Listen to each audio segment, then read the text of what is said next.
Hello students, very warm welcome to you all. Welcome to Edify JNEET Prabal batch. If you are new to this channel, so kindly like, share and subscribe and share with your friends too. Okay, so today we are going to discuss a very interesting part, that is question discussions related to NEET exam, that is from the human reproduction. Okay, so let's begin today's class of discussing the questions related to it's human reproduction. Okay,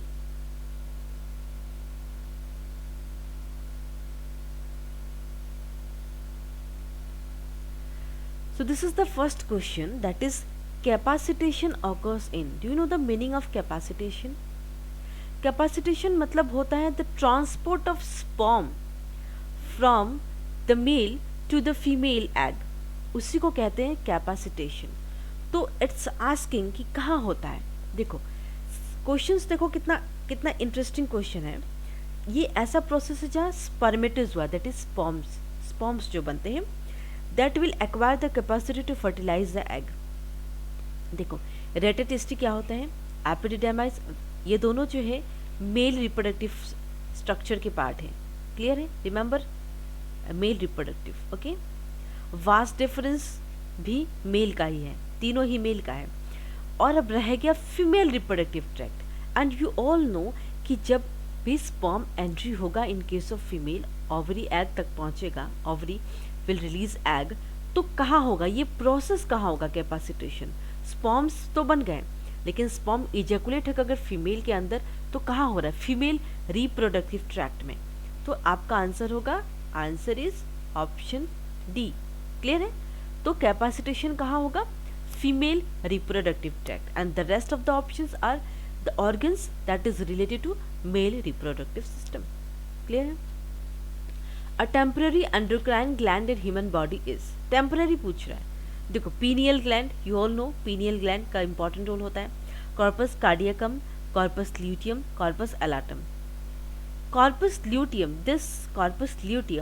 this is the temporary. Corpus luteum क्या produce करते हैं, it will secrete estradiol hormones, it will secrete two hormones, that is estradiol and progesterone. Okay, and ये जो corpus luteum है ना, ये सिर्फ fertilisation के टाइम पे ही एक्टिव रहेगा. जैसे अगर फर्टिलाइजेशन नहीं हो रहा है between the male gamete and the female gamete, then this corpus luteum में डीजेनरेट, मतलब खत्म हो जाएगा, रहेगा ही नहीं बॉडी में. ठीक है, तो this is the temporary endocrine gland. Okay, बाकी जो है this are permanent, corpus allatum, cardiacum, pineal gland. But corpus luteum का थोड़े समय का काम होता है, जब फीमेल इज प्रेग्नेंट उस टाइम में ये हार्मोन्स को सिक्रेट करने में फंक्शन होता है. तो आपका आंसर है, answer is option C. Next question, select the incorrect statement. Incorrect statement you have to say, first says LH and FSH triggers ovulation in ovary. LH and FSH triggers, ये दोनों नहीं, ये नहीं करते हैं, तो ये गलत ऑप्शन है. ठीक है, LH and FSH decrease gradually during the follicular phase. देखो मैंने 3 फेज बताया था ना, फॉलिकुलर फेज था जो फीमेल में होते हैं. ठीक है ना, LH और FSH जो होता है इट विल डिक्रीज ग्रेजुअली. इसका जो जब भी इसका इनकरेक्ट स्टेटमेंट पूछ रहा है, ठीक है, तो LH and FSH triggers ovulation ovary, sorry this is the right option. okay, LH and FSH decrease gradually during the follicular phase. no, LH and FSH जो है इंक्रीज हो जाता है ड्यूरिंग द फॉलिकुलर फेज. तो incorrect statement आपका B है. First statement is correct है, आपका आंसर बी होना चाहिए. Okay, your answer is option B. The rest two option C कि ये दोनों सही है कि नहीं, स्टेटमेंट पढ़ना होगा आपको. ठीक है, LH triggers secretion of androgens from the Leydig cells. Okay, FSH stimulates Sertoli cells which help in spermiogenesis. Follicle stimulating hormone का बहुत इंपॉर्टेंट काम होता है. जब मैंने स्पर्मेटोजेनेसिस आपको पढ़ाया था, spermiogenesis the process of formation of male gametes, उसमें सर्टोली सेल्स को स्टिमुलेट करके स्पर्मियोजेनेसिस में हेल्प कर देता है. Fourth statement is also right. LH triggers secretion of androgens from the Leydig cells. The third statement is also right. Okay, तो इसमें incorrect statement आपका है ऑप्शन बी. LH और FSH ल्यूटिनाइजिंग हार्मोन और फॉलिकल स्टिमुलेटिंग हार्मोन जो increase होता है gradually follicular phase में, है ना, डिक्रीज कभी नहीं होता है, ठीक है। And if you have any doubts तो आप क्या करना, go to the playlist and Prabal batch, there you'll get each and every session, I mean discussion on human reproduction, each and every chapter, okay। तो ह्यूमन रिप्रोडक्शन का सारे discussion आपको मिल जाएगा, वहाँ आप क्लियर कर सकते हैं, ओके। चलो, fertilisation in humans is practically feasible only if, fertilisation कब हो सकता है, the ovum and sperms are transported simultaneously to ampullary isthmic junction of the fallopian tube. First statement, the ovum and sperms are transported simultaneously to ampullary ischemic junction of cervix, no, no, okay। पहला statement देखिए, the first statement, बहुत अच्छे से मैंने fallopian tube का diagram बना के दिखाया। यहाँ ओवरी है, ओके, यहाँ फैलोपियन ट्यूब है, यहाँ यूट्रस है, नीचे सर्विक्स है ना। तो यू रिमेंबर कि whenever this egg will release from the ovary, egg release होने के बाद सबसे पहले कहाँ जाएंगे, यहाँ पे एम्पुला है, स्थमस है और फिम्बरी रहते हैं, ठीक है ना।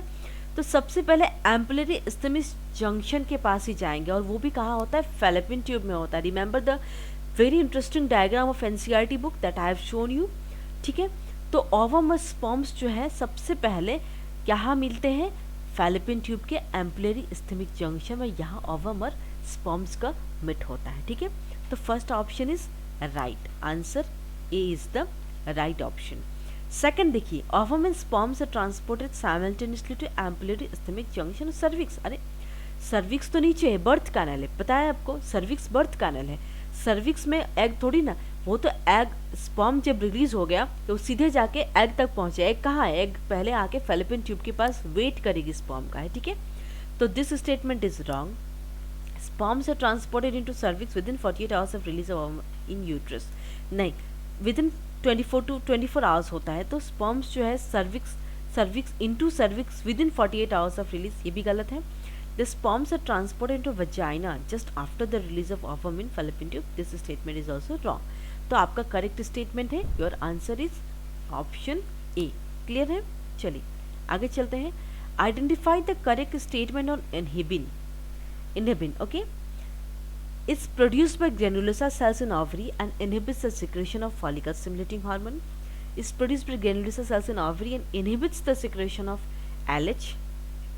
Inhibin क्या होता है? What is inhibin? Inhibin is produced by granulosa cells. ये सही है स्टेटमेंट, granulosa cells से ही inhibin प्रोड्यूस होता है।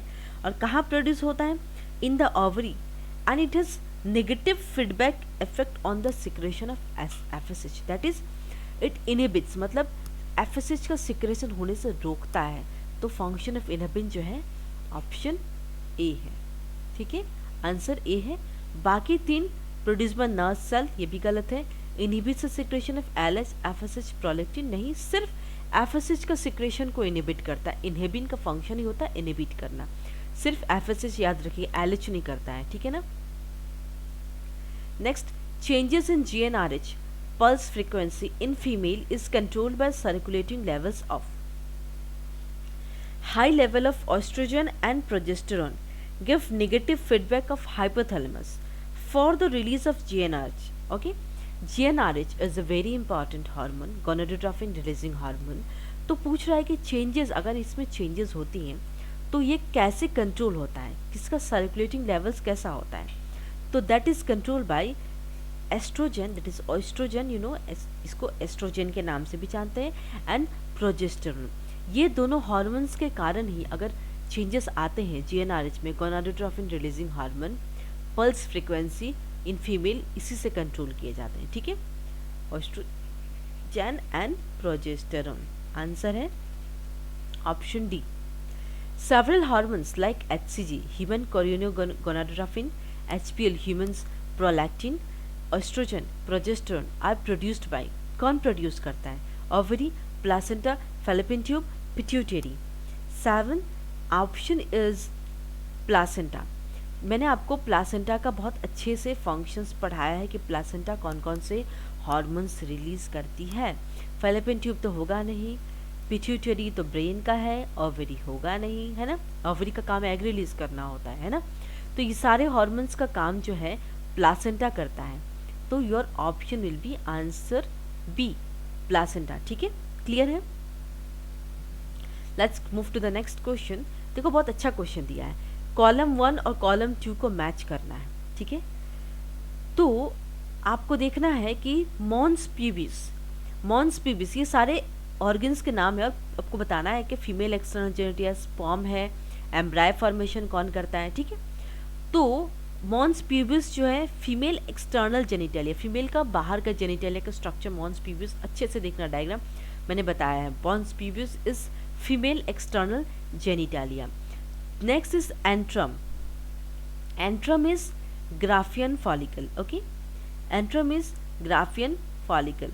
ठीक है, trophectoderm, trophectoderm is nothing but embryo formation, वो क्लियर होता है जो एम्ब्राय फॉर्मेशन में हेल्प करता है। And nebenkern is sperm, nebenkern is nothing but sperm. ठीक है, माइटोकॉन्ड्रियल स्ट्रक्चर, ये नेबनकर्न जो है ये क्या होता है, माइटोकॉन्ड्रियल स्ट्रक्चर होता है। Mitochondrial structure present in sperm, sperm of humans में नहीं होता है, present in sperm of certain insect, कुछ इंसेक्ट्स में प्रेजेंट होता है। क्लियर है? डन। तो इसका आंसर है option B, answer is option B. ठीक है, next question, which of the following depicts the correct pathway of transport of sperm, sperm transport के लिए सबसे करेक्ट पाथवे, जैसे कि ये है ना, जिसे मैंने आपको स्पर्म का बहुत अच्छे से डायग्राम दिखाया था ना कि कैसे ट्रांसपोर्टेशन ऑफ स्पर्म्स होता है, कहाँ से कहाँ मूवमेंट होता है। ठीक है ना, तो ये मूवमेंट का वो एक प्रॉपर वे में करेक्ट पाथवे बता रहे हैं, बताना है आपको पाथवे कौन सा है। ठीक है, rete testis, efferent ductules, then epididymis, vas deferens. Rete testis, epididymis, efferent ductules, vas deferens. सबसे पहले रेटेटेस्टी जो होता है वहीं से जो है स्पर्म पहले एफरेंट डक्टर्स में जाते हैं, फिर एपिडिडाइमिस से ट्रांसपोर्ट, मैच्योर, स्टोरेज होता है, फिर वास डिफरेंस से जाके स्पर्म बन के और बाकी जो इजैकुलेट के लिए तैयार होता है। तो आपका ऑप्शन है आंसर ए। ये गलत है, पहले एपिडिडाइमिस में नहीं पहुंचता है, पहले एफरेंट डक्टर्स, डक्ट में पहुंचना जरूरी है, उसके बाद ही एपिडिडाइमिस में पहुंचते हैं। ठीक है, ये भी गलत है, ये भी गलत। सबसे लास्ट में वास डिफरेंस, वास डिफरेंस का बहुत इंपॉर्टेंट काम है, वहीं से आपका स्पर्म का प्रोडक्शन शुरू हो जाए, प्रोडक्शन होने के बाद मैच्योर हो गया, स्टोरेज हो, वास डिफरेंस से आपका स्पर्म निकलना शुरू हो जाएगा। ठीक है, option is answer is A. Ectopic pregnancies are referred to as, ectopic pregnancy किसे कहते हैं? Pregnancies with genetic abnormality, implantation of embryo at site other than uterus, implantation of defective embryo in the uterus, pregnancies terminated due to hormonal imbalance. Okay, ectopic pregnancies वो होता है जिसमें embryo का जो implantation, embryo को uterus में जाना चाहिए लेकिन वो कहीं और ही चला गया है, वो ऐसे जगह पे चला गया है जहाँ उसका ग्रोथ नहीं हो सकता है, उसकी फिटल ग्रोथ नहीं हो सकता है, उसको किसी तरीके का ग्रोथ नहीं होगा और वो बेबी रहेगा ही नहीं। ठीक है, तो एक्टोपिक प्रेगनेंसीज उसी को कहते हैं जब एम्ब्रायो का इम्प्लांटेशन यूट्रस नहीं होके कहीं और हो गया। ठीक है, in human female meiosis 2 is not completed until meiosis 2, सबसे पहले देखो puberty, fertilisation, uterine implantation and birth. ठीक है, फॉलिकल्स जो है वो क्या करते हैं, एंट्रम ड्यूरिंग मैच्यूरेशन जो है एंट्रल फॉलिकल फॉर्म करते हैं। जब भी वो फॉलिकल का डेवलपमेंट होता है, सेकेंडरी ओसाइट, देखो ह्यूमन फीमेल क्या होता है, सेकेंडरी ओसाइट जो प्रोड्यूस होते हैं, सेकेंडरी ओसाइट, जो सेकेंडरी ओसाइट फॉर्म होते हैं, it is arrested in metaphase 2। जब हम सेल साइकिल पढ़ाएंगे वहाँ पे आपको मेटाफेज के बारे में पता चल जाएगा अच्छे से, अरेस्टेड इन मेटाफेज 2। तो इसलिए क्या होता है कि स्पर्म जो है, स्पर्म जब तक पहुंचता है प्लाज्मा मेम्ब्रेन ऑफ ओसाइट के लिए तब तो वो जाके मियोसिस 2 कंप्लीट करता है। तो फर्टिलाइजेशन, जब तक फर्टिलाइजेशन नहीं होता है तब तक मियोसिस 2 कंप्लीट नहीं होता है, ठीक है। फर्टिलाइजेशन के बाद ही मियोसिस 2 कंप्लीट होता है, ठीक है। तो answer is option B. Which of the following event is not associated with ovulation in human female? Decrease in oestradiol, full releasement और full development of Graafian follicle, release of secondary oocyte, LH surge. देखो, जब ovulation में कौन से event नहीं होते हैं? ऑस्ट्रेडियल का डिक्रीज होता है, this is correct. Full development of Graafian follicle, release of secondary oocyte, LH surge. Release of secondary oocyte नहीं होता है, पूछ रहा क्वेश्चन में, ये होता है Ilyich surge, increase in Ilyich भी होता है। ग्राफियन फॉलिकल का फुल डेवलपमेंट होता है ओव्यूलेशन में, ठीक है, लेकिन ऑस्ट्रेडियल ये नहीं होता है। Decrease in oestradiol is not happens during the ovulation in human female, ठीक है। The shared terminal duct of the reproductive and urinary system in human male is, पूछ रहा है कि यूरिनरी सिस्टम ह्यूमन मेल का रिप्रोडक्टिव और urinary system का जो टर्मिनल डक्ट है वो कौन सा शेयर करते हैं, ठीक है। तो आपका आंसर है यूरेथ्रा। मैंने आपको डायग्राम में बहुत अच्छे से दिखाया कि यूरेथ्रा एक वो ऐसा पॉइंट है जहाँ रिप्रोडक्टिव और यूरिनरी सिस्टम मेल का मिलता है, ठीक है। तो answer is option A. Next, the main function of mammalian corpus luteum is to produce, आपको पता है oestrogen, progesterone, human chorionic gonadotrophin, relaxin only. You all know कि कॉर्पस ल्यूटियम जो है उसका काम होता है प्रोजेस्टेरोन, और प्रोजेस्टेरोन क्या है? प्रेगनेंसी हार्मोन है, ठीक है। और जब भी फर्टिलाइजेशन होगा तभी कॉर्पस ल्यूटियम का काम होगा। जब फर्टिलाइजेशन नहीं होगा बॉडी में, कॉर्पस ल्यूटियम डिजेनरेट हो जाता है, ठीक है, बॉडी में नहीं रहता है। तो आंसर है option B. Select the correct option describing gonadotrophin activity in a normal pregnant female. Okay. High level of FSH in LH stimulates the thickening of endometrium. नहीं, गलत है। High level of FSH in LH facilitate implantation of the embryo. ये भी गलत है। High level of HCG, that is human chorionic gonadotrophin hormone, it stimulates the synthesis of estrogen and progesterone. ये सही है, क्योंकि जब तक HCG का लेवल सही नहीं रहेगा तब तक एस्ट्रोजन और प्रोजेस्टेरोन हार्मोन सही तरीके से सिंथेसाइज नहीं होंगे बॉडी में, ठीक है। तो this is the right option in case of the pregnant woman. High level of HCG stimulate the thickening of endometrium, this is wrong. Okay, तो your option will be option C. What is the correct sequence of sperm formation? Sperm कैसे formation होता है? सबसे this is the first spermatid, spermatocyte, spermatogonia, spermatozoa, फिर spermatogonia, spermatocyte, spermatozoa, spermatid. Okay, तो इसका आपका option होगा 16। सबसे पहले स्पर्मेटोगोनिया फॉर्म होगा, देन स्पर्मेटोसाइट होगा, देन स्पर्मेटिड्स होंगे, then spermatozoa, that is male gamete form हो जाएगा। ओके, तो आपका आंसर है ऑप्शन डी, ठीक है। This is the correct formation और sequence you can say that helps in the formation of sperm, ठीक है। Which one of the following is not the function of placenta? Placenta का function नहीं है, पूछ रहा है। It facilitates supply of oxygen and nutrients to the embryo, सही है, ऑक्सीजन और न्यूट्रिएंट्स तो देना ही है प्लासेंटा का, वरना बच्चा मर जाएगा। सिक्रेट्स एस्ट्रोजन, ये भी सही है। Okay, then facilitates removal of carbon dioxide waste material, ये भी सही है, क्योंकि कार्बन डाइऑक्साइड रिमूव करना है बॉडी से, एम्ब्रायो से, और वेस्ट मटेरियल वो भी प्लासेंटा का काम होता है। लेकिन ऑक्सीटोसिन, ये जो प्लासेंटा है ना, ऑक्सीटोसिन नहीं सिक्रेट करता है, ठीक है, ड्यूरिंग पर्चुरेशन। सिक्रेट्स प्लासेंटा का फंक्शन नहीं है ये, ठीक है। तो option is answer D. Next, menstrual flow occurs due to lack of. Menstrual flow कब होता है, क्यों होता है? क्योंकि उसमें प्रोजेस्टेरोन हार्मोन की कमी होता है, क्योंकि प्रोजेस्टेरोन तो प्रेगनेंसी हार्मोन है और कॉर्पस ल्यूटियम ही उसको स्टिमुलेट करेगा, है ना। तो इसीलिए जब भी मेंस्ट्रुअल फ्लो होता है उस टाइम प्रोजेस्टेरोन नहीं होता है, ठीक है ना, प्रोजेस्टेरोन की कमी होती है। प्रोजेस्टेरोन तब आता है when A lady is pregnant, ठीक है ना। चलो नेक्स्ट, तो इसका आंसर है आपका, answer is A. Next, Which one of the following statement is false in respect of viability of human sperm? Okay, it's asking about false statement. Sperm is viable only for 24 hours.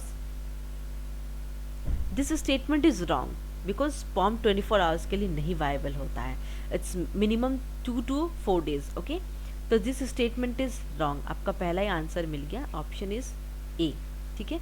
Survival of sperm depends on the pH of the medium and is more active in alkaline. This is the correct statement. Viability of sperm is determined by its motility. सही है. Motility जितना होगा उसकी viability वैसी होगी.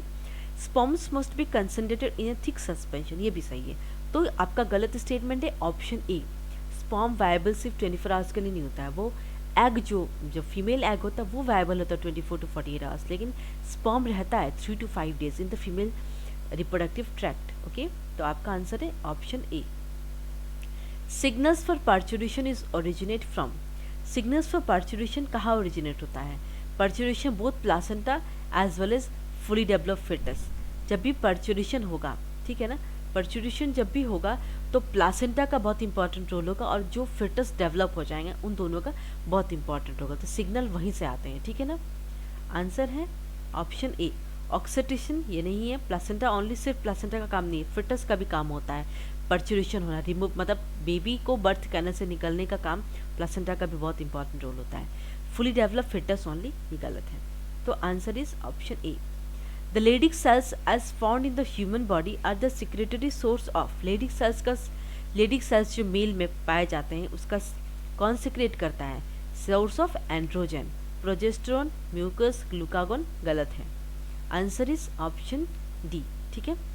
तो Leydig cells जो है वो क्या सिक्रेट करते हैं? एंड्रोजन, मेल हार्मोन है ना, एंड्रोजन. ठीक है. If for some reason the vasa efferentia in the human reproductive system gets blocked, the gametes will not be transported from.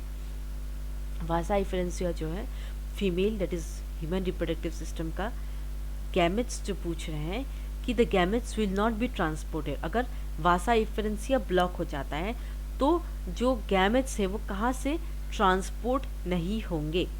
Option epididymis to vas deferens ये नहीं होगा. Ovary to uterus ये भी नहीं होगा. Next vagina to uterus, testis to epididymis. Vasa efferentia याद है male reproductive structure का पार्ट था, उसमें मैंने बताया था कि जब भी वासा इफरेंसिया का ब्लॉक हो गया, क्योंकि जैसे कि मूवमेंट स्पर्म कहाँ से कहाँ जाएगा, तो टेस्टिस से एपिडाइमिस मतलब टेस्टिस से एपिडाइमिस तक नहीं पहुंच पाएगा. दैट मीन्स मैच्योरेशन नहीं होगा, उसका ट्रांसपोर्टेशन रुक जाएगा, है ना. तो answer is option D. The testes in humans are situated outside the abdominal cavity, that is scrotum. The purpose, that means scrotum का purpose क्या हुआ? Okay, escaping any possible compression by the visceral organs? No, this is wrong. Providing more space for the growth of epidermis? ये भी गलत है. Providing a secondary sexual feature for exhibiting male sex? ये भी गलत है. Maintaining the scrotal temperature lower than the internal body temperature? That means जो body temperature होता है scrotal temperature, वो उसको मेंटेन करने के लिए बॉडी इंटरनल बॉडी टेम्परेचर, उसका टेम्परेचर थोड़ा सा कम रहता है, तो इसीलिए स्क्रोटल टेम्परेचर को मेंटेन करने के लिए ही उसको टेस्टिस को बाहर पाउच में ही रखा जाता है. Answer is option D. Next, Sertoli cells are found in a ovaries and secrete progesterone. गलत है. Adrenal cortex and secrete adrenaline. This is also wrong. Seminiferous tubules and provide nutrition to germ cells. बहुत important, मैंने बोला था Sertoli cells का function वही nutrition provide करते हैं स्पर्म्स को. ओके, तो ये कहाँ पाए जाते हैं? Seminiferous tubal. पैनिक्रियाज ये तो सरासर गलत है, डाइजेस्टिव में चला गया. तो आपका आंसर है option C. Next, seminal plasma in human males is rich in. Seminal plasma fructose and calcium, glucose and calcium, DNA and testosterone, ribose and potassium. ठीक है. Seminal plasma in human males is rich in. Seminal plasma fructose and calcium बहुत ज़्यादा रहता है in human males. Okay, seminal plasma में क्या क्या होता है? Fructose and calcium. This is a very general question. The first movement of the foetus and appearance of hair on his head are usually observe during which month of pregnancy. अभी मैंने आपको पर्चुरेशन lactation के बारे में details में pregnancy का details बताया था कि किस महीने में बेबी का फिटस का हेयर आना शुरू हो जाएगा और पहला मूवमेंट जो था that is option B, 5th month. NCERT book में लाइन ही लिखा हुआ है, ठीक है, देख लीजिएगा। 5th मंथ में क्या होगा कि हेयर आने लगेंगे और उस बेबी का मूवमेंट शुरू होगा 5th मंथ से, ठीक है। तो answer is option B. Clear है? Next is which one of the following statement about human sperm is correct? Acrosome has a conical pointed structure used for piercing and penetrating the egg, resulting in fertilization. The sperm lysine in the acrosome dissolve the egg envelope, facilitating fertilization. Acrosome serves as a sensory structure leading the sperm towards the ovum. Acrosome serves no particular function. तो पूछ रहा है correct statement about the human sperm. देखो, sperm lysine, sperm में lysine present होते हैं, कहाँ present होता है? एक्रोसोम।